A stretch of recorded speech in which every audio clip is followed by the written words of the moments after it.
Bienvenue sur ma thérapie.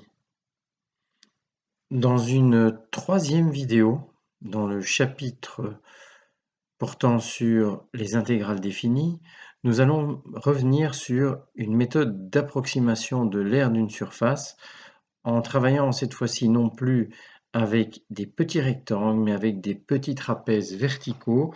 Il s'agit de la méthode des trapèzes, comme le représente la figure ci-dessous.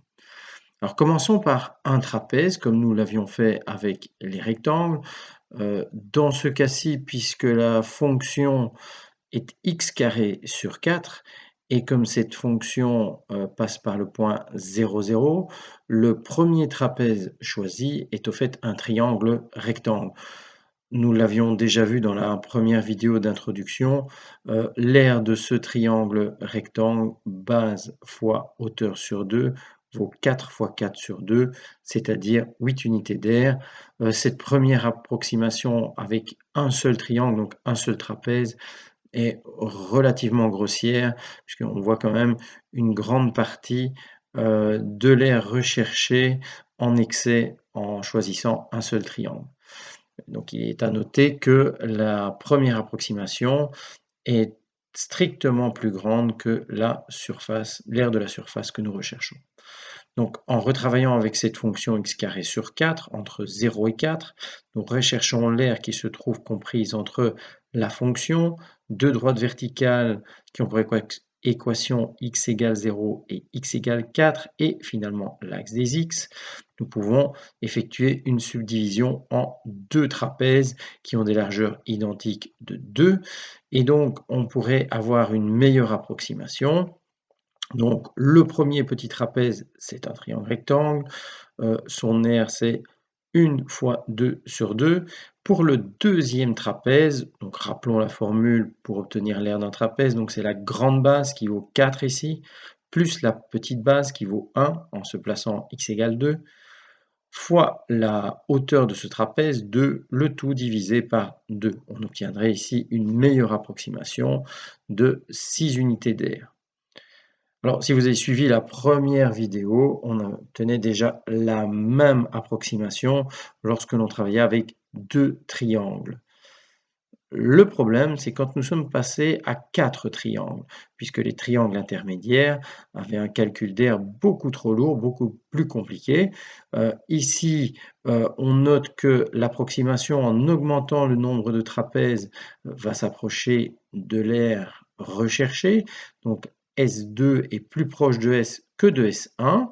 Et donc, en augmentant le nombre de trapèzes, nous allons améliorer la qualité de l'approximation.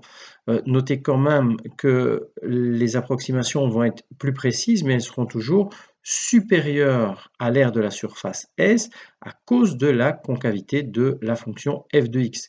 Il est à noter que si on avait choisi la fonction moins x carré sur 4, la concavité aurait été tournée dans l'autre sens, et là, on aurait eu un résultat opposé. Alors, comparons nos résultats par une approximation, cette fois-ci avec 4 trapèzes. Comme pour les 4 petits rectangles, on a choisi des rectangles qui avaient la même largeur. Ici, on va choisir des petits trapèzes qui ont une même largeur unitaire. Et nous allons maintenant pouvoir effectuer le petit calcul d'aire. Donc le premier, c'est un triangle. On recalcule très aisément son aire. Il est à noter qu'à chaque fois que l'on doit calculer l'aire d'un trapèze, on doit calculer la grande base plus la petite base. Ce qui est intéressant, c'est que la grande base d'un trapèze devient la petite base du trapèze suivant. De cette manière, on n'effectue qu'une seule fois le calcul pour deux approximations successives. On obtient donc ici, par approximation avec 4 trapèzes, une aire de surface approchée qui vaut 5,5 unités d'aire. Alors si on compare avec la méthode des rectangles, on obtenait 5,25. Alors ces deux approximations se valent, au fait ça dépend de la concavité de la fonction choisie. Donc dans ce cas-ci, vu la courbure, la méthode des trapèzes est un tout petit peu moins précise que celle des rectangles pour le même nombre d'éléments, mais vous pourrez voir sur Mathérapie une autre vidéo, donc une vidéo que vous retrouverez dans le cadre, du chapitre des lois de probabilité. Dans le cadre de cette vidéo, on travaille avec une loi normale centrée réduite, où là, nous avons 2 points d'inflexion sur cette fonction, donc on change de concavité et on voit à ce moment-là que la méthode des trapèzes est largement plus efficace que celle des rectangles pour approcher, un calcul intégral qui est parfois compliqué. Donc ces méthodes ne servent pas uniquement à définir, la théorie sur les intégrales, mais elles servent également, pour approcher un calcul d'aire lorsque le calcul intégral devient trop complexe.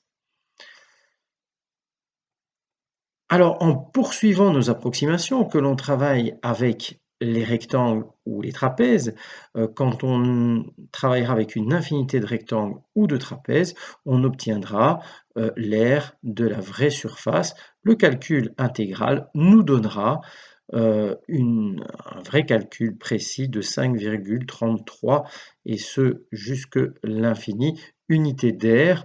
Donc nous verrons dans une quatrième vidéo relative à ce chapitre, donc la définition de l'intégrale de Riemann et comment nous aboutissons à ce calcul.